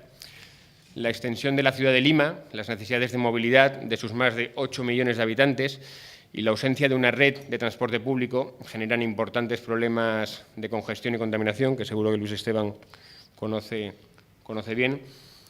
La línea 2 del Metro de Lima contribuirá de forma muy importante a mejorar la eficiencia de esta ciudad. Transportará en el primer año una media de 600.000 viajeros al día, reducirá de forma muy importante la contaminación, reduciendo el tráfico en su área de influencia en torno a un 35%, y aumentará la productividad y la accesibilidad de la ciudad, reduciendo el tiempo de recorrido en ese corredor, al menos en la hora punta, en 90 minutos, pasando de 2 horas y cuarto, que ahora mismo se tarda, a 45 minutos. El programa completo de la red de metro planificado en Lima contará con 6 líneas y 135 kilómetros, con una inversión aproximada de 15.000 millones de euros. Y ya estoy yendo bastante deprisa para ajustarme lo más posible. Y ya, por último, pues comentamos lo que es desde nuestra experiencia, cuáles son algunas de las claves que están potenciando actualmente el desarrollo de las infraestructuras en Latinoamérica. La principal clave es, como ya hemos podido ver antes, la favorable coyuntura que ahora mismo hay en Latinoamérica, en América Latina, basada en la estabilidad económica y social de muchas de sus economías, la excelente situación macroeconómica actual y las buenas expectativas de su evolución a medio y largo plazo, los elevados niveles de solvencia y confianza a los mercados de capitales que dan liquidez al sistema y que facilitan la financiación de pequeños y grandes proyectos, que es un elemento fundamental precisamente para lo que hace Iridium, ¿no? Es su especialidad, las concesiones de infraestructuras. Esta coyuntura, por sí sola, quizá no sería suficiente para desarrollar las infraestructuras, pero sin embargo está siendo aprovechada, al menos por varios países latinoamericanos, para el desarrollo de las mismas. ¿Y cómo? Pues creando un marco más atractivo para el capital y las empresas extranjeras, atrayendo inversión, tecnología y experiencia requeridas mediante la mejora de aspectos como se han comentado en las anteriores exposiciones, desarrollos de marcos jurídicos mejores, muchas veces enfocados al fomento de los modelos de participación público-privada, como las leyes recientemente aprobadas de APPs en Uruguay, en Colombia o incluso en Paraguay, creo que ha sido la última. El análisis y la selección de proyectos que maximizan la rentabilidad económico-social, dando lugar a programas de infraestructuras de gran volumen que atraen a empresas de primer nivel mundial como nosotros, haciendo una adecuada estructuración de los contratos con un reparto equilibrado y asumible de riesgos que nos permitan presentarnos y concurrir a las licitaciones. Y, por último, aumentando la accesibilidad y la transparencia en los procesos de licitación mediante el diseño de criterios de evaluación objetivos, fundamental para nosotros, y requisitos acordes con la variedad de empresas que concurren a las licitaciones y que muchas veces estamos sometidos a reglas contables totalmente diferentes. Estamos percibiendo que hay un esfuerzo por digamos, adecuarse a todas las empresas que están atrayendo a sus mercados.